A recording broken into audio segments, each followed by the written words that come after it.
Hello cutie, আজকে আমরা সবাই মিলে যাচ্ছি ফুচকা খেতে। এদিকে দেখো কি সুন্দর ফুলের গাছ। তাই আমরা হেঁটে হেঁটেই চলে যাচ্ছি বাজারে। আমাদের বাড়ির কাছ থেকে বাজার অনেক কাছে, তাই আমরা হেঁটে যাচ্ছি। রাস্তার পাশে একটা কাঠের ব্রিজ আছে, প্রায় এখানে আমরা ভিডিও করি সবাই মিলে। এখান থেকে কিছু ভিডিও ক্লিপ নিয়ে আবার চলে গেলাম। আমি বেশি ভিডিও করতে পারিনি, রাস্তায় অনেক লোকজন ছিল, তাই কিছু কিছু ক্লিপ নিচ্ছিলাম আর কি।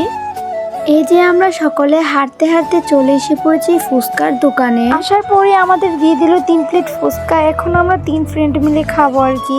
আমার এতদিন এক্সাম ছিল, তাই তোমাদের সাথে কোনো ভিডিও শেয়ার করতে পারিনি। এক্সাম শেষ হওয়ার পরে আমরা এসেছিলাম চিকেন ফ্রাই খেতে। এই ভিডিওটা করাই হয়নি, তাই শেয়ারও করতে পারিনি, তাই আজকের ভিডিওটা শেয়ার করতেছি। এখানে আমাদের খাওয়া শেষ, এখন বাসায় চলে যাব আমরা। এখান থেকে আইসক্রিম কিনে আমরা চলে যাব বাসায়। আমার কাজিন ওই রাস্তা দিয়ে ওর বাসায় চলে গিয়েছে, আমি আর আমার ফ্রেন্ড বাসায় চলে এসে পড়তেছি। ওই রাস্তায় বড়ি গাছ পেয়ে বড়ি পাতা পাতাছে, ওর চলে নাকি দিবে। আজকে ভিডিও এই পর্যন্ত।